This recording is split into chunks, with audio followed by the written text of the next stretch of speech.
Hello and welcome to the All 12 Signs video series for Venus retrograding in the sign of Aries and Pisces.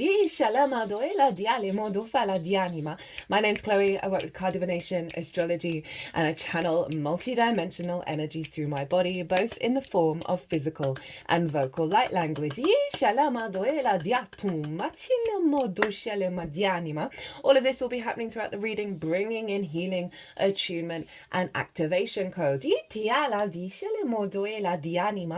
I've done a two-part series where I've broken down the energy of Venus being in Aries. That's part one, and the second part is in Pisces. In the Aries video, I talk about Venus and the retrograde energy as well, go into a bit more detail about that, things, how you can work with your chart, what to look out for. So if you want a deeper understanding, these are going to be very short videos of the all 12 signs.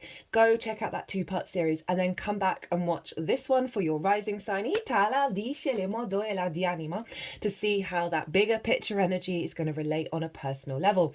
Now I read for the rising sign, so for those of you, whatever sign you're checking into, if it's not in the first house in your natal chart, look to the house it does fall in and the themes of that house. You want to apply those themes to what's coming through in the reading, because it will be as if that sign has now, so it's your sun, your moon, where your Venus is, has now energetically moved to the first house. So when I talk about the astrology for the rising sign, it will always still link in. You've just got to add on your own natal chart meaning on top of it. Right, so I'm going to kick off with reading for Aries. Aries rising. How you doing, Aries?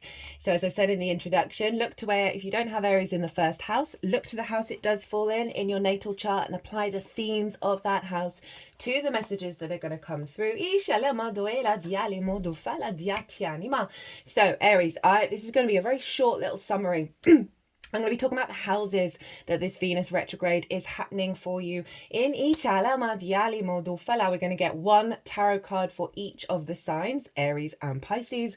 We're also going to get a oracle card from this deck, and a little quick deck from the house. I always call it the house of the rising sun, the oracle of the rising sun as well. So you have a Venus retrograde in your first house, Aries, your house of self, your embodiment through, that was a quick one.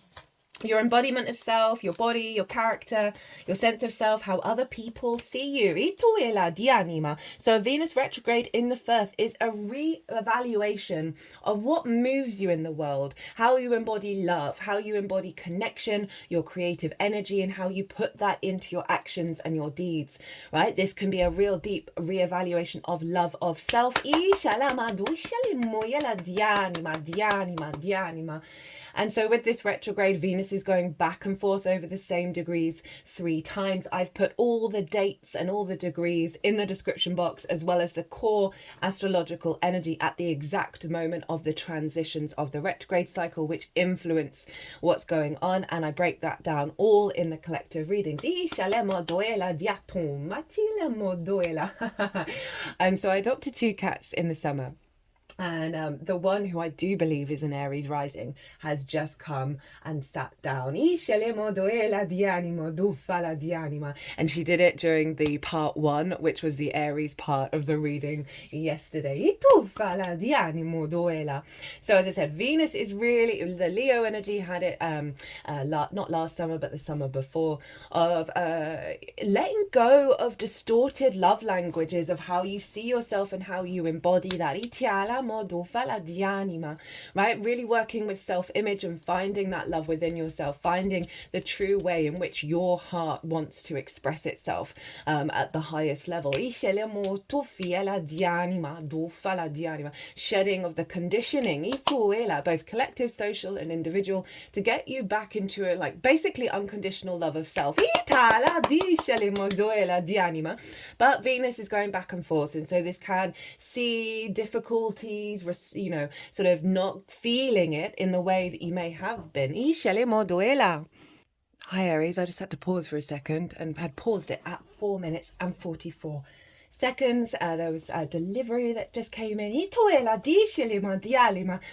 just had the delivery of unconditional love. But with the Venus retrograde, it can see sort of the pulling back of that, right? In order for you to really go deeper within and cultivate, okay, well, how am I responding to the outside world if my love isn't being received? And really, we don't want to externalize. We don't want to entangle ourselves with what other people are doing, right? We've got to respect the I am of everyone. And this is really going to help bring in some equilibrium. And then you're going to just see it move in the way that you take action, right? The lens in which you move through the cosmic waters, which is what the first house is all about. So let's see what tarot card you got for the Aries energy. Now, this is the overall intention of what Venus is up to in your sign, my loves. And we have the 10 of Cups, right? So really one of the most positive cards in tarot. And this is so on the money, right? So I was talking about unconditional love of self.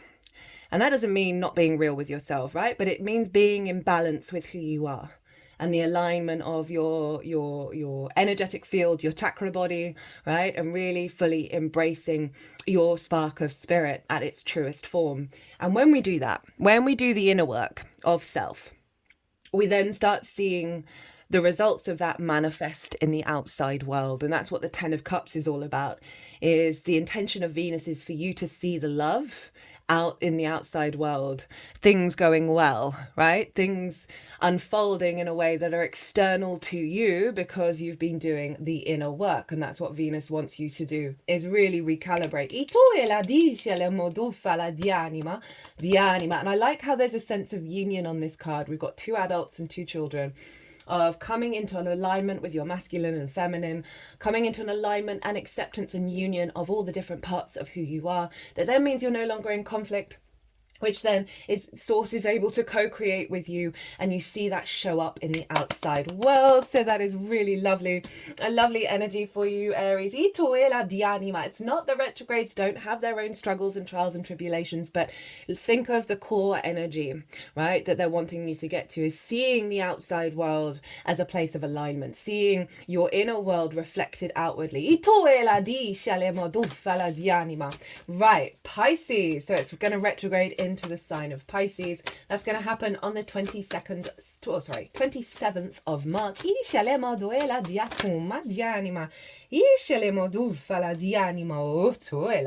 Okie dokie.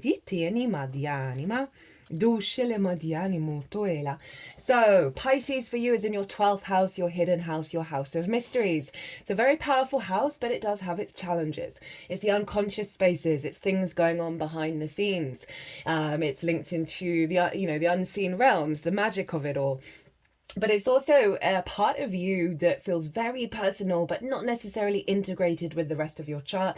I always recommend to anyone I talk to about astrology, do work of bringing that 12th house into the rest of your life, right? And it's Pisces. And so in that 12th house, we have the unconscious spaces. And in the unconscious spaces, we have conditioning, limiting beliefs, distorted love languages, right? And obviously Venus is linked into love, but that's not just on a romantic level. That's love with you and anything, like everything else, right? And this house is often linked into anxiety, depression, grief, and loss, right? And the sense of isolation.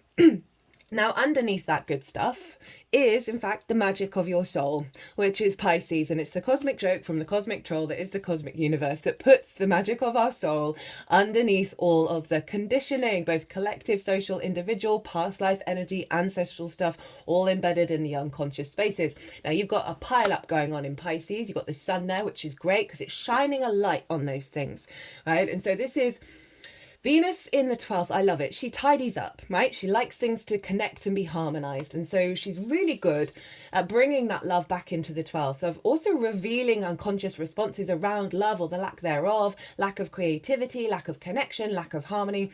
Trust in the process of what's going to come up is going to be released in order for you to be more in a flowing, loving, synchronistic, magical space and bring that magic of your soul out into the world. Say you've been in a romantic relationship. Let's let's do the stereotype of Venus, where you haven't been seen, you haven't been loved, you haven't been appreciated. And that's potentially because that's come from a love language you picked up in your early years, that we then just go and recreate. That gets embedded in the 12th and it diminishes our sense of self. This transit for you is realigning that back to the magic of your soul, back to your faith and trust in the unfoldment of the universe, and trusting in your instincts as you move forward in the world. So the card that you got for Pisces, we have this quite phenomenal death card, and so appropriate for the 12th house. You are going to be releasing so much clutter, so much stuff when it comes to the Venusian energy. We have these two goddesses here protecting you as you release, and then the bright lights are going to start coming through. Venus was one in recorded history. Venus, the cycle of Venus and eclipse cycles are the two oldest things that we've got so far in recorded history, right? Because she is so bright in the night sky.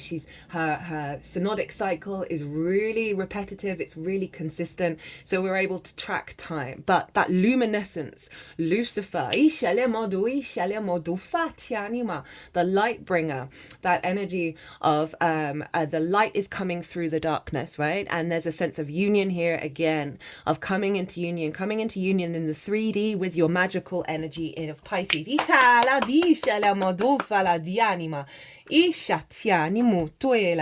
Ooh, 10 of Cups and the Death card. I love that. And these are going to be interlinked because Venus is moving back and forth between Aries and Pisces. So there, you know, what's going on in either sign is going to be linked up and brought together. Right, from the house of the rising sun, we have the sun in Aries. You can't make it up. Assertion, the true frequency, your true spark of spirit, not the conditioning, the layers that we think are us but have nothing to do with us. You're letting go of this in order to assert the truth of who you are and how you move through the world, and letting go of any wounds that may have blocked you from being able to do that. And standing in your power with your magic.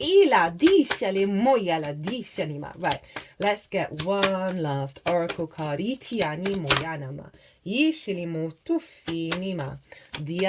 this is from, what's this deck called? The Keepers of the Light by Carl Gray.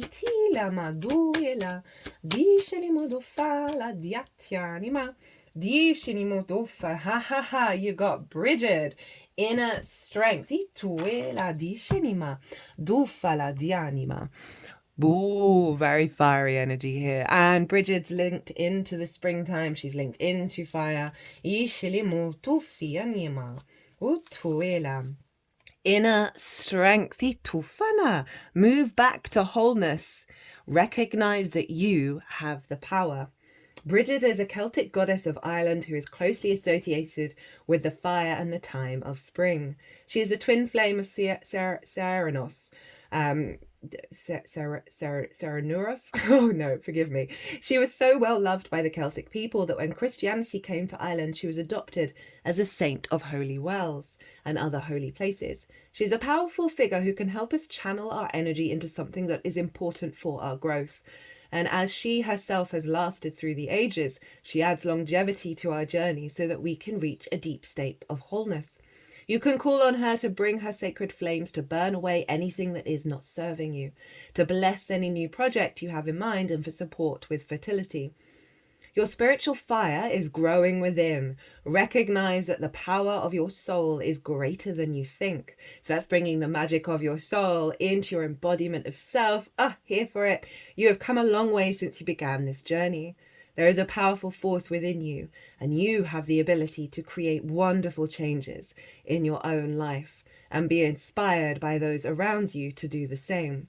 Be aware of new projects, opportunities, and fertile ideas that can grow into something larger than you may imagine. Call on the fiery goddess Bridget to light the way ahead.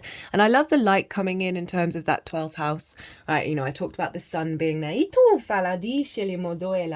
that you've got at the moment until it comes into your season, Aries, Itala di anima, that there's just a lot of illumination over the nonsense, right? Itala di anima, and allowing you to connect to something that has a deeper meaning, that frees you up of so much conflict, that allows you to create at a stronger level of your true frequency, which is the overall message that's coming through here. Right, Aries, I'm going to leave it there. I hope you enjoyed this reading. I hope it resonated. If you want a deeper dive into this Venus retrograde, my website is everywhere. And if you want to pay by PayPal, email me directly. Right, my loves, be good to yourselves, be good to those around you, safe travels, and be well until we meet again. Pisces rising. How you doing, Pisces? This is going to be your reading for Venus retrograde in Aries and in your sign, Pisces. This is going to be quite a quick reading. And there is a two-part series where I've broken down in part 1 Venus retrogrades, the Aries energy, and part 2 is the Pisces energy. So if you want a deeper understanding of this Venus retrograde, all the dates, all the degrees, all the astrological stuff is all in the description box as well. There's a lot of information there. Yeah, so if you want a deeper understanding, pause this video, go watch the two-part collective series and come back to this.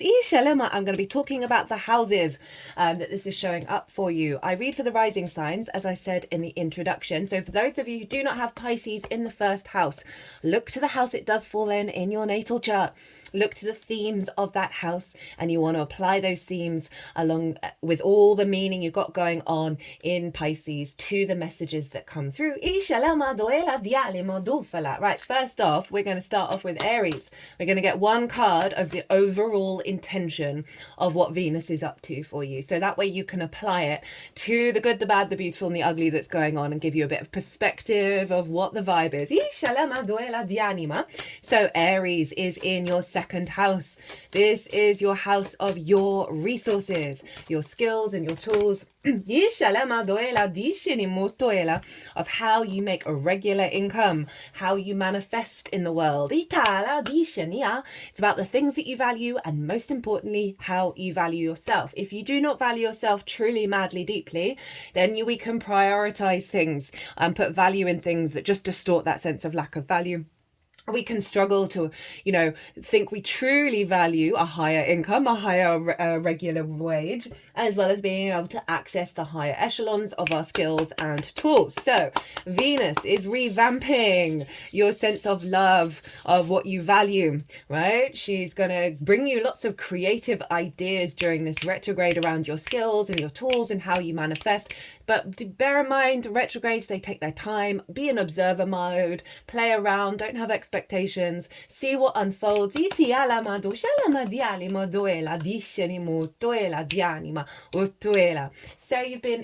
Venus can obviously be very much linked into romantic relationships. So say you were in a relationship where you weren't valued, right? And that just has worn away at how you value yourself. Venus moving through the second, and she's obviously going to move back into your house, Pisces, in the first, is going to really help you see the truth of how you value yourself and what's impacted that love, that connection, that harmony, that creativity, those blocks. They're tapping all around the heart space. And the solar plexus, which is, very much linked into going out in the world, taking action, which can be obviously linked into resources and money. And how you value yourself, how you walk your talk. Oh, they like that bit. So Venus is going to be revamping all of that. And sometimes when planets are retrograde, it can just pull all of the outer energy of Venus inward, right? So rather than being valued in the outside world, there may be a situation where say it's a boss or whatever that just doesn't see your skills and your tools. If something like that happens, and I'm not saying it's going to, but if it does, because it can, it is just trying to get you to go inwards and go, I'm not going to let this affect how I see myself, unless obviously, you've messed up and they've gone, you've messed up, right? You've got to be real with yourself with the unconditional love, of going inward and going, I'm not going to let this diminish me anymore, right? I see what I do. I see the value in what I do. And that's going to amplify by kind of working through that block of how the outside world affects you. So let's see what card we get for you for the overall intention of the second house of your values, your resources, how you make money, how you manifest, your skills and your tools, and most importantly, how you value yourself. We have the Hierophant. That was in the upright. Don't know why I put that in the reverse. So the Hierophant is the spiritual journey and the embodiment at the end, and having that deep knowing within you, right, of your inner wisdom, of what you've experienced, and being able to communicate it, right? So this figure is talking to other people. It's the only card that does so. So there's a level of embodiment of self and of your values, right? And how you manifest in the world and how you connect to source from that I am. But the Hierophant has to go on a bit of a spiritual journey. Oh, I've just got to pause my video and fill up my water cup for the Aries rising cat that I have.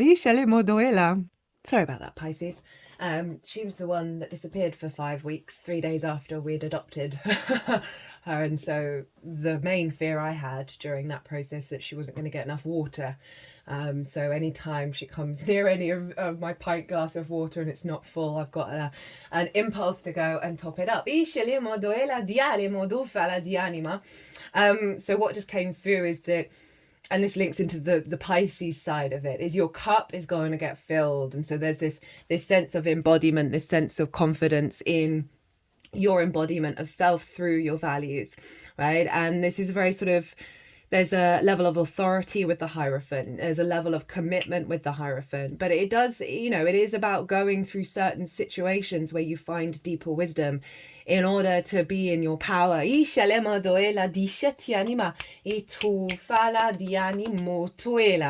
So, love that. Love that, of like really feeling very confident and confident when you're engaging with others, of how you value yourself and the skills and tools that you have. Right,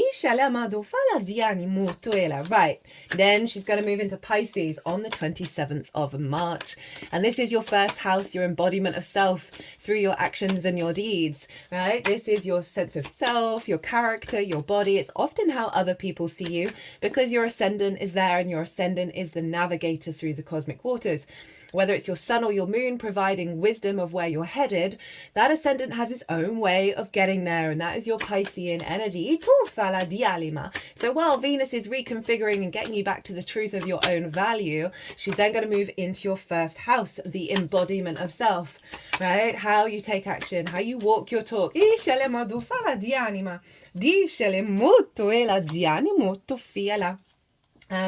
it's going to be very empowering and activating a higher level of trusting in your movements, and the way that the synchronicities come through you, and the way that you're in your flow state. Remember, I filled up the cup of water, and Pisces is water energy, right? That sense of emotional fulfillment.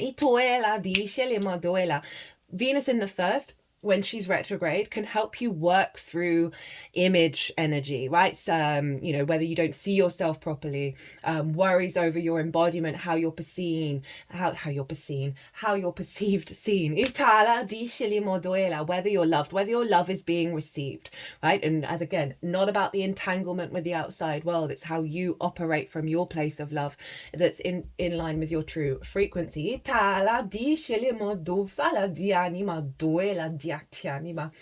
So there's Venus is trying to bring that sense of value of self, and then the unconditional love of self, right? So these two are very interlinked. If we're linking it into skills and tools, of like doing lots of creative work, and over this retrograde phase of, you know, brainstorming, lots of inspiration, lots of ideas of how to work with your skills and tools. This transit, you're going to be able to start to embody it when she goes into Pisces and really put it all into practice and really refine how you channel yourself through your resources, through your skills, through your tools. Now let's see what card we got for the Pisces energy. We got the Strength card. So you've got major arcana from 2 decks. I am not surprised, Pisces. That North Node in your sign, woof! I'm here for that transit. If you've not caught the Pisces and North Node, Virgo South Node transit, thoroughly recommend. It's transforming my life, Pisces. It's in its own playlist. It's really easy to find. So we've got the, oh, this isn't the Strength card. I do apologize. It's no way.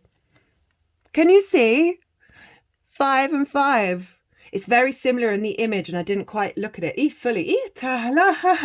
Pisces, shut the front door on your way out. This is wild. You got the Hierophant twice. This is blowing my mind. I've never had this before. This is wild. This feels like your soul and your inner child getting to know each other and working together in the embodiment of self. And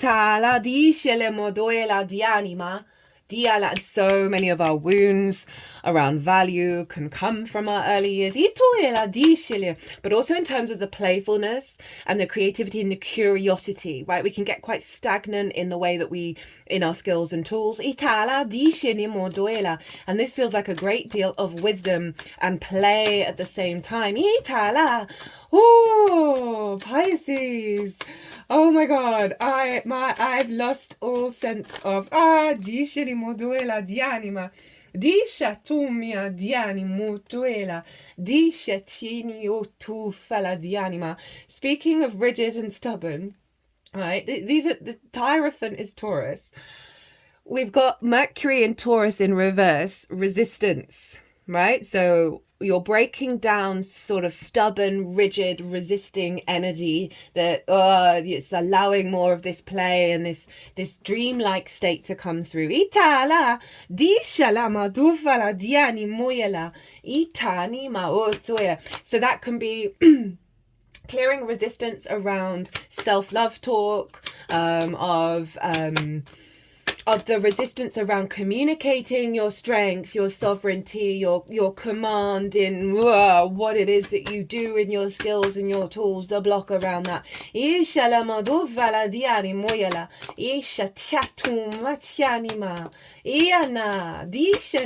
Oh God, they really want to just go,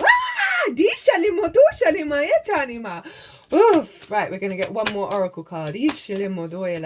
Diana. That's wild. You got 3 Taurus cards. That's your 3rd house of how you find meaning in the day-to-day, how you communicate, right? The lens in which you communicate through.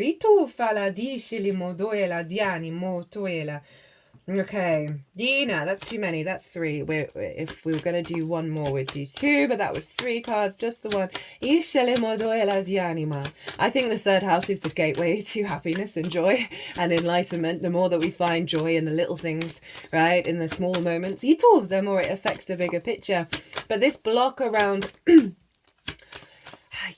and going back into communication of self-love with that Mercury energy, and Mercury's going to be retrograding in Aries, in Pisces as well. This is wild. It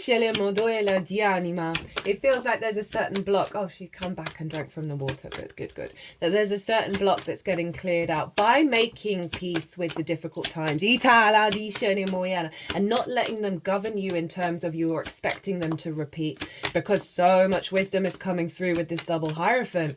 This is wild, a real commitment to your manifestation, to your value, your true values. There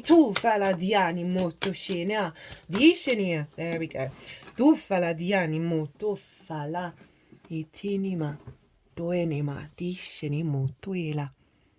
So we have from the Carl Gray Keepers of the Light Oracle deck, the Shekinah, the sacred self.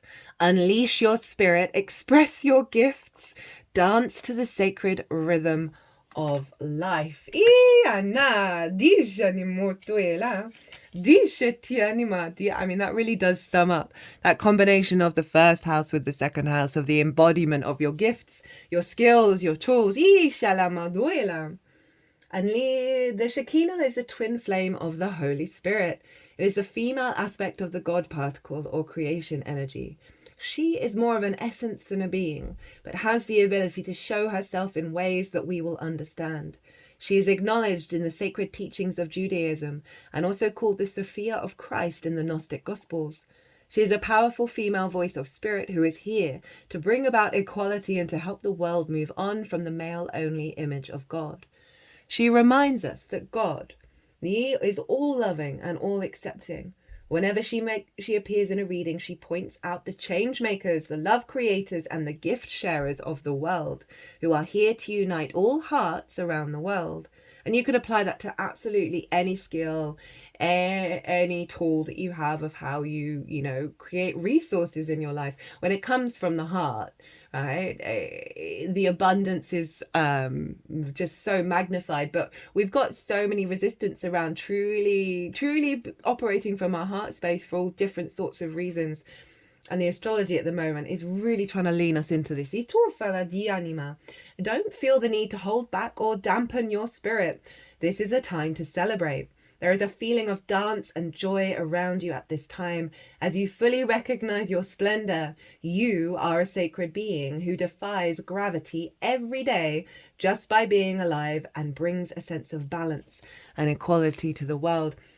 That this reading really ties into the collective reading a lot, as did the Aries reading, which is not surprising at all. So I do recommend those if you've got the time. Right, Pisces, double Hierophant. And